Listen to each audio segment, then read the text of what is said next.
Paz y alegría, que el Señor les bendiga rica y abundantemente, hermanos y hermanas. Sean todos bienvenidos a una edición más de su programa Querigma de Amor, la nueva unción. Y hoy vamos a hablar precisamente de esa unción. ¿De dónde viene? ¿Qué es? ¿Cómo se da? Para ello es necesario recordar lo que nuestra Madre la Iglesia, en lo que llamamos el depósito de nuestra fe, el credo que profesamos, cuando hablamos de la tercera persona de la Santísima Trinidad, decimos, creo en el Espíritu Santo. La fe en el Espíritu Santo representa la confianza, la certeza de que en el misterio trinitario hay una tercera persona cuya función o misión es revelarnos los misterios de Cristo, la verdad de la palabra, que en otro momento ya hemos hablado de esa fuerza de la palabra, pero que no podemos nosotros tener mayor conocimiento de ella si no estamos abiertos al Espíritu Santo. Ahora bien, esta presencia del Espíritu Santo, de la que la Iglesia cree, también viene a nuestra santificación. Vamos a hablar de 3 momentos de esa manifestación del Espíritu. Un primer momento que llamaríamos las promesas, o sea, Dios promete el Espíritu Santo. Segundo momento que quisiéramos hablar es el Espíritu Santo como una efusión, como un don que se confiere. Y el tercer momento, nosotros llamados a ser templo del Espíritu Santo. En el primer momento, hablando sobre esta promesa, sobre este regalo que Dios da a todos los hombres, hay una cantidad de textos, no podemos nosotros aquí obviamente recitar todos estos textos, pero vamos a quedarnos con algunos muy significativos del Antiguo Testamento. Entre ellos el profeta Isaías nos dice en el capítulo 11, cuando habla del Mesías que ha de venir, en el versículo 2, reposará sobre él el espíritu de Yahvé, el espíritu de sabiduría e inteligencia, espíritu de consejo y fortaleza, espíritu de ciencia y de temor de Yahvé. Entonces vemos que el Mesías, el ungido, Cristo es el ungido. La palabra ungido significa crisma, ser crismado, haber recibido esa fuerza que viene precisamente del Espíritu Santo. Y todo cristiano es también un ungido, alguien que ha recibido una crismación, un sello que viene avalado por el Espíritu Santo, del cual hablaremos en la última parte. Quedémonos en este momento, en la primera parte, con lo que es la promesa y que Dios quiere que todos los hombres la podamos recibir. En el profeta Ezequiel, el capítulo 11, 19, se nos dice que yo le daré un solo corazón y pondré en ello un espíritu nuevo. Conclusión de esta parte, de estos textos, que hay otros más, está el profeta Jeremías, está Joel, capítulo 3 de Joel, que Pedro va a recitar el día de Pentecostés. Queremos nosotros tener claro lo siguiente. El Espíritu Santo es una promesa que Dios da a todos el que le busca, y quiere también al final de los tiempos derramarlo sobre toda carne, porque cada ser humano que nace, usted que me escucha, usted que me ve, también tiene una esencia divina, eso que llamamos espíritu, que está dentro de usted, el soplo, el aliento de Dios que nos mantiene, aunque yo no me profese creyente, dentro de cada ser viviente está el sello, la semilla del Espíritu en su corazón como un don de Dios. Por eso venimos a la existencia. No podríamos ser seres mortales sin la asistencia del soplo divino. Y un último aspecto que valdría la pena recoger con respecto a esta promesa, que también nos está dada, por ejemplo, en el libro de los Gálatas, nos dice en el capítulo 3 y versículo 14, a fin de que llegara a los gentiles en Cristo Jesús la bendición de Abraham, y por la fe recibiéramos el espíritu de la promesa. O sea, Dios ha querido cumplir una promesa. Esto con respecto al Antiguo Testamento y otros textos del Nuevo que hacen referencia de que todo lo que es el Espíritu es un don que Dios ha de conferir a los hombres, prometido, pero también cumplido. En un segundo momento, con respecto a la palabra que opera en nuestra vida, vendría lo que llamaríamos nosotros el don. ¿Y qué representa el don en nuestra vida? En la efusión de este Espíritu Santo en nuestros corazones. Dios quiere derramarlo sobre todos y cada uno de los seres vivos. En el libro de Juan, Evangelio de Juan, versículo 37, Jesús un día en la fiesta más solemne, puesto de pie, exclamó a viva voz, para que todos le escucharan: si conocieras el don de Dios, si tú supieras lo que Dios quiere hacer contigo. Y también esta palabra que tiene tanta vigencia, ¿cuánta gente desconoce el don, el mayor regalo? El regalo más preciado que Dios tiene para una criatura es su propio espíritu. Qué triste que todavía haya tanta gente que desconozca. Por eso es imperativo, necesario, urgente, casi que ardorosa la necesidad de que la palabra sea proclamada. Por eso existe este tipo de programación, porque es el medio del que Dios quiere valerse a través de su palabra para despertar conciencia, porque hay mucha gente dormida, hay mucha gente que ignora los regalos de nuestro Señor. Y el don más preciado de entre todas las promesas es precisamente la promesa de su Espíritu Santo. Cuando la iglesia dice creo en el Espíritu Santo, Señor y dador de vida, o sea que el Espíritu es el que comunica esa actividad, ese dinamismo de la iglesia, es precisamente la acción que actúa de nuestro Espíritu Santo, del Espíritu en todo el cuerpo de la iglesia.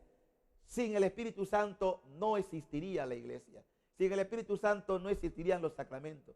Sin el Espíritu Santo, Cristo permanece completamente ignorado.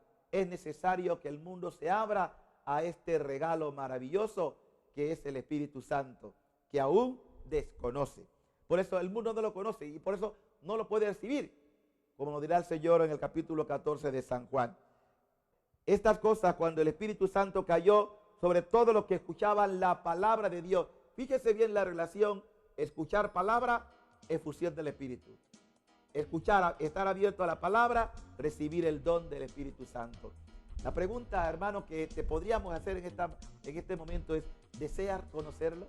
¿Deseas recibirlo? Sí, vamos a seguir profundizando en esto porque Dios tiene el deseo verdadero de derramar la efusión del Espíritu sobre tu corazón. Vamos a la segunda parte de este texto.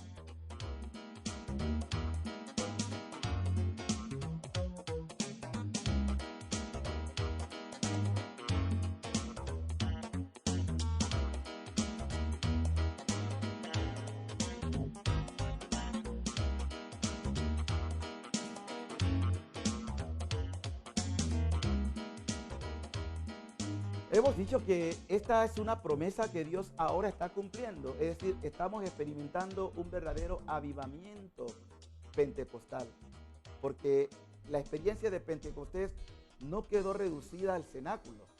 Dios quiere seguir derramando esa efusión de su Espíritu en toda la iglesia y lo ha hecho a lo largo de los siglos y lo sigue haciendo, porque el Espíritu no se ha divorciado de su cuerpo, la iglesia.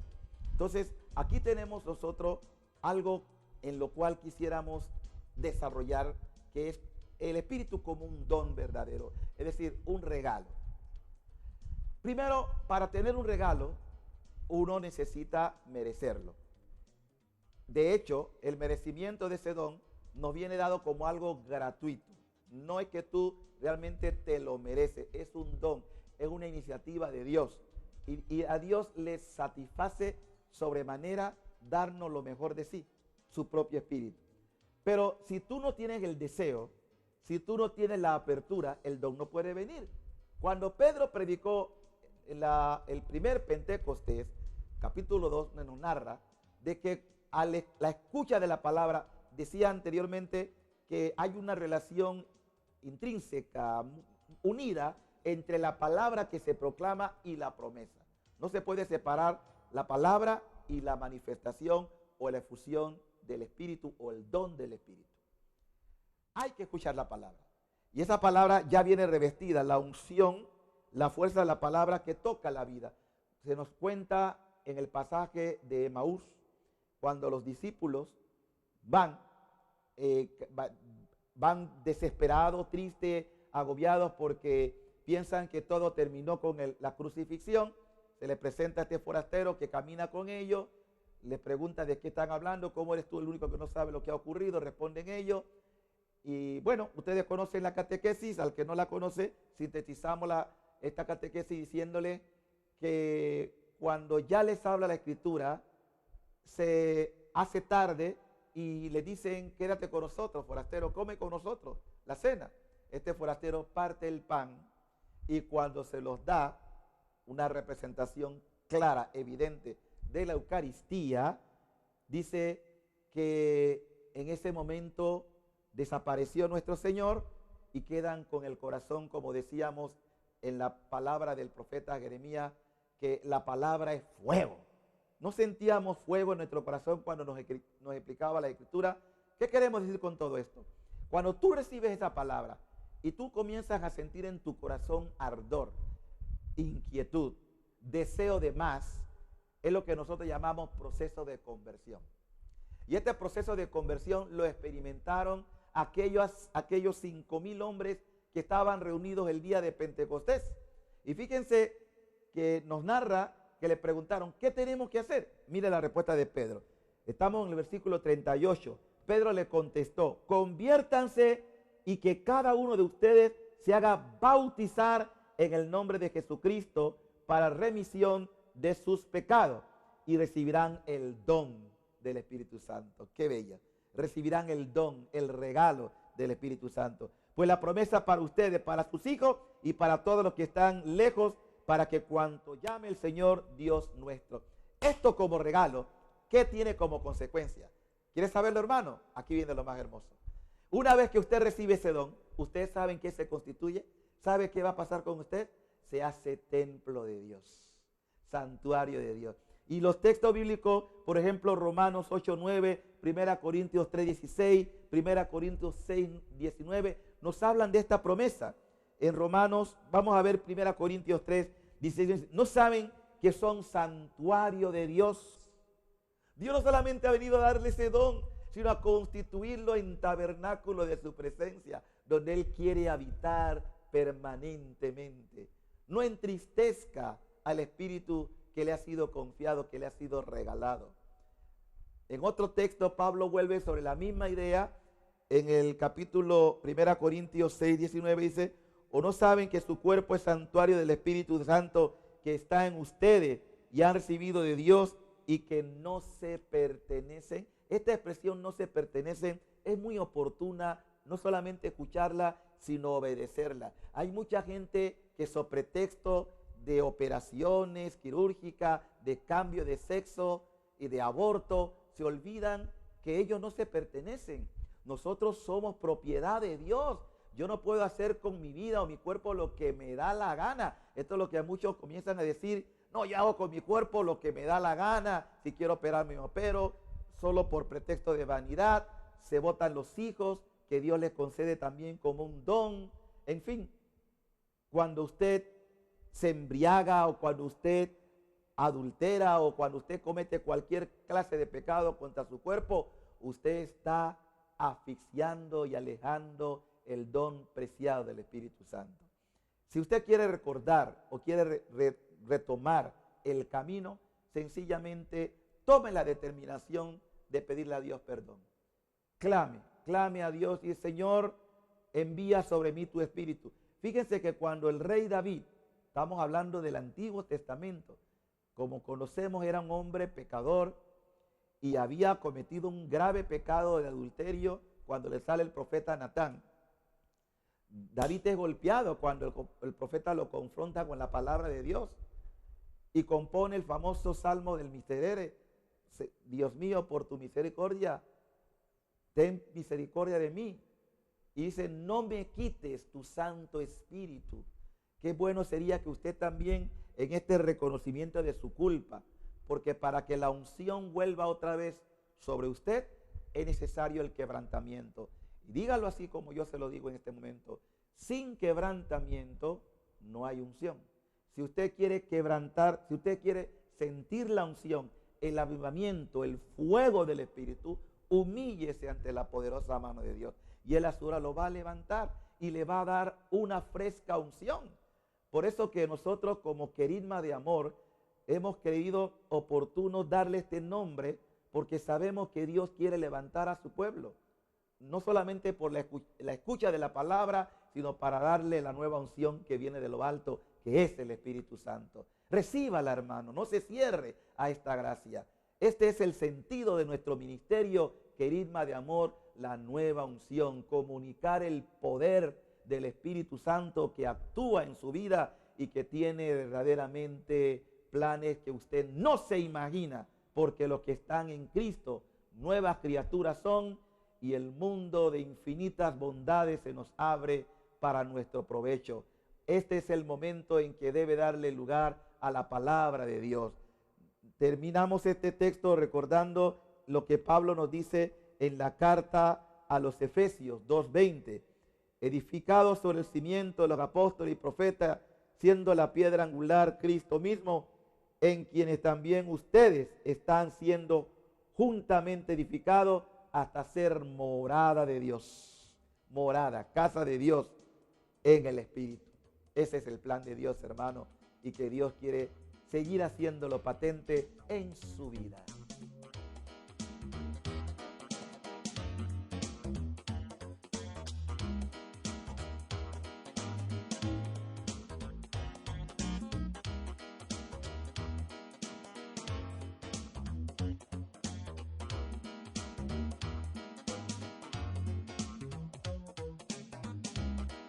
Sobre este tema del Espíritu Santo y ser templo de Él, hay un sinnúmero de personajes bíblicos que nos pueden ayudar a entender. Por ejemplo, los profetas, Jeremías, Ezequiel, Isaías, entre otros. Pero en el Nuevo Testamento, la figura más cimera, en donde se nos hace evidencia de ese santuario, es la Santísima Virgen María. Cuando el ángel se presenta en la Anunciación, ella recibe el saludo y se le habla de que ha sido elegida para ser la madre del Mesías. Yo no conozco varón, es la respuesta de la Virgen. El Espíritu vendrá sobre ti y te cubrirá con su sombra. Esta sombra, que de alguna manera es una evocación de la nube que acompañaba a los israelitas, algunos en el término hebreo la Shekinah, la nube que acompañaba y que se depositaba o bajaba sobre la tienda de campaña. Esa misma nube que Salomón, cuando inaugura el templo, la gloria de Dios se manifiesta, símbolo también del Espíritu Santo. Ahora la Virgen va a ser ese santuario. Fíjese, querido hermano, que Dios nos presenta estos tipos, estos modelos, y dicho de una manera muy peculiar, en la Santísima Virgen María, porque cuando nosotros decimos llena de gracia, se puede también traducir la llena del Espíritu Santo. Pero no es una potestad única. Claro que el caso de la Santísima Virgen es exclusivo, y cuando digo potestad única, es que en estos tiempos Dios quiere, como bien lo profetizó Joel, y que San Pedro lo recoge en su prédica de Pentecostés, y el derramamiento del Espíritu es nosotros ser posesionados por Dios, ser llenados. ¿Te has puesto a pensar? Si no lo has hecho, en este momento te puedo invitar a eso, a que pienses que Dios te quiere hacer santuario. En otra palabra, Él quiere habitar dentro de ti. Él quiere estar en ti, hacer una unión íntima por el don de su Espíritu Santo, porque es para todos los hombres. Y en los postreros días, Él ha prometido derramar esa fusión sobre toda criatura. De manera que puedes recibirlo hoy. Me puedes preguntar, ¿y cómo será esto? Hemos hablado anteriormente del deseo y del regalo inmerecido, porque es un don inmerecido. Cuando el Espíritu viene sobre un alma, nos fortalece. Y la forma más evidente o más clara como podemos nosotros recibir ese regalo es a través de la oración. Es necesario que estemos abiertos a esa oración, a esa invocación, a ese deseo. Ven, Jesús solía encontrar momentos oportunos para estar en comunión con el Padre. Toda la vida de Jesús está inspirada en una acción poderosa, ungida del Espíritu Santo. Y el Espíritu nos va a dar la fortaleza para poder resistir. En Romanos 8:26 nos dice, de igual manera, el Espíritu viene en ayuda de nuestra flaqueza. Todos somos débiles, frágiles, necesitamos de ese don. Y añade, pues nosotros ni siquiera sabemos pedir como conviene, más el Espíritu mismo intercede con gemidos inenarrables o inefables. Es decir, que no se puede entender con una audición humana porque es un lenguaje espiritual y que escruta los corazones, nos entiende profundamente, así como entiende lo íntimo de Dios. Nadie lo entiende más que el Espíritu de Dios. También escruta nuestros corazones, conoce cuál es la aspiración del Espíritu y que su intercesión a favor de los santos es según Dios. Y otro texto que valdría la pena también que usted comprendiera, hermano, sobre esta promesa y este don que Dios tiene para usted, es que no olvide que usted sigue siendo una criatura frágil. Todos somos criaturas débiles. Por eso necesitamos de ese compañero, de ese paráclito, de ese abogado, de este consolador, que venga a nuestro lado y sea, aquí está, no estás solo. Quisiera darle un consejo práctico a todos los que hoy quieran recibir este don, porque en cualquier momento usted puede recibirlo o renovarlo. Basta, es su deseo de que sea así, pedirlo con un corazón contrito, humillado, y en usted descenderá esta poderosa acción de Dios, Espíritu Santo. Y es que no lo entristezca, en primer lugar. Nos dice en el libro de los Efesios, capítulo 4, versículo 30, no entristezcan el Espíritu Santo de Dios con el cual fueron sellados para el día de la redención. ¿Qué significa entristecer el Espíritu Santo? El pecado. Nada entristece más al Espíritu Santo que el pecado. Y finalmente, como consejo práctico, no lo extinga. Primera Tesalonicenses 5:19, no extingan el Espíritu Santo. Hay gente que a veces pueden ser como bomberos del Espíritu, están con la manguera rociando toda manifestación. No, dele a Dios el derecho de ser Dios en su corazón. Él quiere habitar dentro de usted. Él quiere darle conocimiento que usted desconoce, porque a eso viene el Espíritu, a revelarnos la verdad y la verdad completa. Finalmente, a llevarlo en todo lo que hagamos, a caminar en el Espíritu, a hablar en el Espíritu, a actuar en el Espíritu. Es necesario que nosotros seamos hombres y mujeres espirituales. No se embriaguen con vino, que es causa de libertinaje, lo dice el apóstol Pablo. Llénense más bien del Espíritu Santo. En este momento, yo te invito a que tiras ese don y dilo con tu corazón. Ven, Espíritu Santo, llena los corazones de tus fieles y enciende en ellos el fuego de tu amor. Amén, amén y amén. Que la gracia del Espíritu Santo habite siempre en su corazón para que el gozo y la paz de Dios nunca se alejen. Que Dios les bendiga.